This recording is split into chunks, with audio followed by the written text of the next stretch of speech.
Valley of the Kings is a game by AEG for 2 to 4 players. The 2 expansions, Afterlife and Last Rites, can also be added to the game or to replace some of the sets within the game. Valley of the Kings is a deck builder, similar to other deck builders out there. You start off with your base hand, which in this case, you get 4 Shopti, 3 urns, 2 boxes of food, and 1 offering table. Each card starts off with a gold amount, a set icon, the cost of the card, and an effect. Every time you play a card, you can either choose whether it is the cost of the card or the value of the card you want to spend to buy things, or use the effect, or entomb it for the victory points on the bottom of the card. Like many other deck builders, you start out by taking all of your starting cards, shuffle them up, and draw 5 cards for your hand. Dun, dun. 1, 2, 3, 4, 5. Alright, in our hand now we have an urn, a Shopti, 2 boxes of food, and an offering table. As you can see, it sums up to be 5 gold pieces, or 5 victory points, or a myriad of effects as we discussed before. Let's put those off to the side. Now we need to create the starting pyramid that we can purchase cards from to add back into our hand. There are 3s and 2s to be done. They are 2 different levels. As you can see, the ones we already have in our hand are first level. The 2s will go on top of the 3rd level. 3rd level cards will come in later. However, the important thing to note now are the different colors and the different set icons are used as a set collection mechanic when you entomb. On your turn, you can entomb a card rather than playing it for its value or effect, so as to earn the victory points at the end of the game. The way that the victory points work for a set is if you collect multiple cards of different sets. The Cyrus wouldn't work there. There you go. This would be 3 in a set. You'd purely just square the number of cards in the set in your tomb. So 3 times 3 would be worth 9 victory points at the end. So these are all level 3. So we take all the 3s, combine those up, put those on the bottom of the deck. Then we take all of the level 2s, shuffle those up, add those on top. Then we create the pyramid. To create the pyramid, you shuffle them up. Oh my. Let's shuffle that a little bit better, shall we?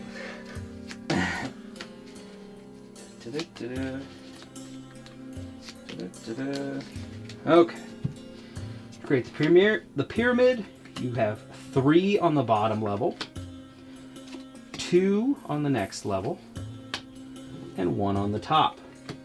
When you purchase cards, you can only purchase from the bottom level, and when you purchase a card, for instance here, the one above it moves down, and this is called crumbling of the pyramid. Then you would draw another card from the top.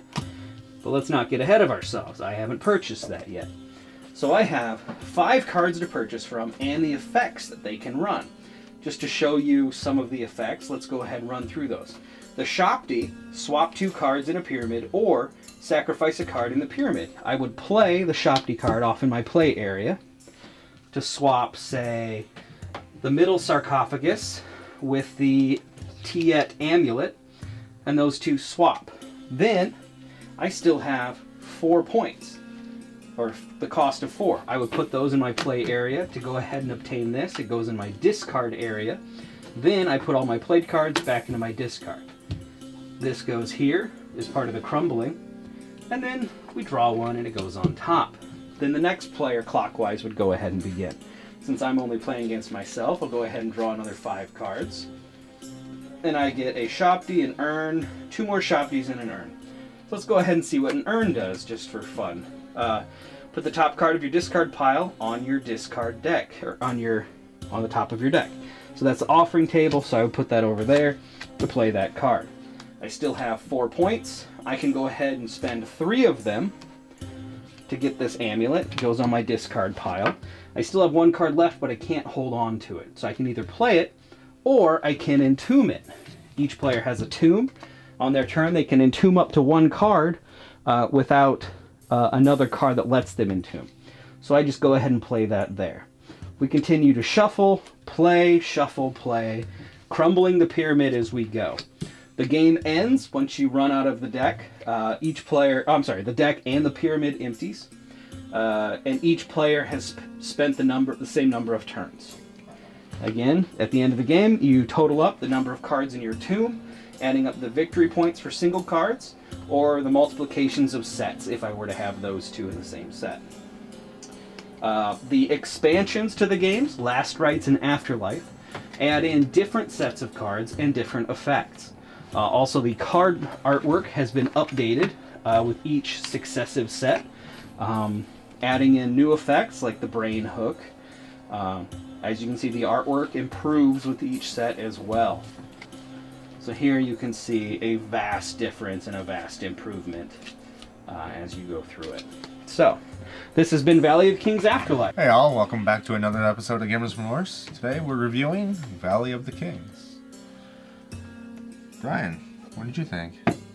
Yeah, I mean it's a deck builder, which since Dominion they've become moderately popular. I mean they've ebbed and flowed in popularity, but I thought it used the mechanic quite well, and then partnered with that, adding the cards can be used to purchase, to take an action, or you can sacrifice them for points. I thought that was really interesting. 'Cause I don't know about you guys, but there are times where I'm like, I need to sacrifice it, but I really like its ability, so hold on to it for now. Then there are other cards you're like, I'm getting it because I know I'm going to entomb it. And so I liked that multi-dimensional functionality. So that's what I enjoyed. I thought that was a new aspect of it. It's a slightly less fair game than, say, like Dominion. Dominion, all the options are out there all the time. The only thing that's separating you is your strategies. Right? Someone could copy each person, and then it's pretty much everyone's doing the same thing. And then only the shuffling is the equator, if you will. In this game, it's also not just the shuffling, but the randomness of what comes out. So you might constantly be getting statues, and I'm struggling over here. Yeah. So there is a little bit more X factor to it, but I almost enjoyed that too, because then you have to do risk management to be like, okay, I know I really need that, so I'm going to have to save that Shabati, Shabti, whatever. You have to use the Shabti to then rearrange the thing to get what you want, but that also means that's one less dollar, coin, whatever. So you have to save for it. It was really an interesting mechanic, the whole crumbling pyramid thing. Like the design, art, what'd you think? I think it progressively got better. The original one, it was okay. It was very Dominion-like in my mind. Again, I hate to compare it to that constantly, but it is the deck builder that everyone has played, right? Everyone owns a copy or at least seen a copy or played. This is very similar in art style, obviously all Pharaoh, and it seemed like not quite the bad 3D rendering that Dominion was. You know, it's a little bit better illustrated. But it was okay, the first one. As they went on, I think the third one, Last Rites, had the best artwork by far. Agreed. Beautiful illustration. Afterlife was okay, it was somewhere in between. And then the original Valley of the Kings, it was okay. But I mean, it's a deck builder. I really liked it. Kind of segueing into theme here. Like, I really liked the the art, the design, because it was very reminiscent of being in ancient Egypt or collecting those artifacts, things like that. So, being a big fan of like Egyptology and that archaeology kind of thing, like this was very appealing to me. So, Imhotep. I love the mummy. Call up Brandon Fraser, like, hey, got a game. Gotta check this out. Yeah. Well, I don't know. I mean, I think Rachel Weisz might have a better... True. Well, she'd win. You don't want to invite someone who's going to beat you. Well... And a tangent. She is from the Bembridge Scholas. Wow. Yeah. I'm a big fan. Anyway. Now I feel like watching Mummy. Right? Pacing? I think the pacing for me, like, I think we were discussing that it eliminated some of the AP because of it was a very select. You only have 3 cards that you can really buy. Right, instead of the 16 or whatever. Exactly, Dominion right off had. the bat. So Yeah. that did help it, and because you didn't know like what you were going to get on the bottom of that pyramid. because it can be changed with the Shabti or whatever. It was kind of like you were constantly engaged watching to see what was going to go down. So. Replayability? For me, I think the replayability is probably really high, especially with the expansions, because you can swap out like the purples or whatever sets, and that would completely change each time you play it. So I think it's pretty high for me. Yeah, I would agree. Yeah, I would absolutely agree. Again, going back to Dominion and Thunderstone or any other deck builders you have, the box size alone, look how tiny this thing is. And there's so much gameplay in this. Yeah. This is cargo pocket size, you know? You could one on each side and you've got an expansion with you? That's crazy. Dominion, you're like walking in with boxes, We've all seen the room full of those boxes that our friends have. Boom, there you go. Yeah. 3 small boxes. I love that. Yeah. That increases the replayability for me because I can take it in my pocket and it doesn't take up all the space in my car. Yeah. And to the counter, with Dominion, you have, like 30 cards in the box and you only use a certain number of them. Right. Whereas with here, you're using all of them, essentially. True.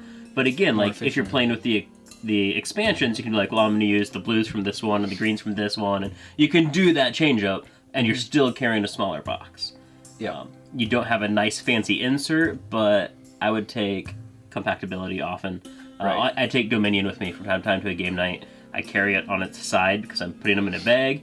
And then before you start, you have to resort everything because they fall all over the place. Kind of, I guess this comes back to components too.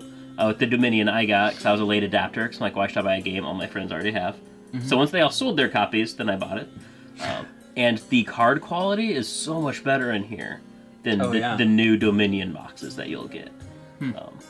So, I mean, honestly, the card quality in these are quite fantastic. They have the woven cards and everything. All right, one more thing before we're out of time. Also, when you add the different decks to it, it increases the number of players in the game. Base game is 2 to 4. Is it 1 to 4? You can't play the single player. Yeah, 2 to 4, and then you add another deck, and it increases 5 to 6. I don't think it goes 7 to 8, but...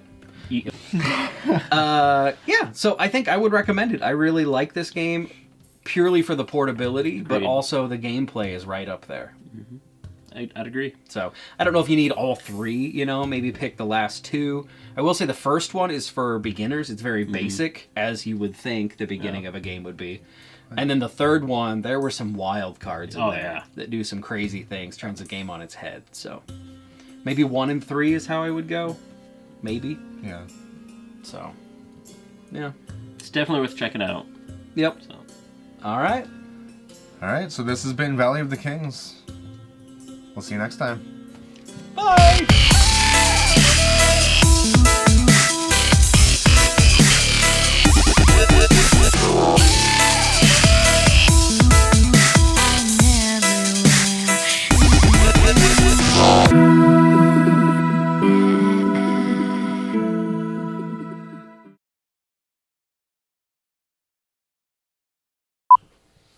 Caroline.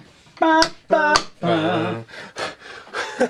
That played at work, and I was just like, I really want to hear Neil Diamond sometime soon. And then it started playing. I was like, yes! And someone turned it off. I'm like, who's the dead man?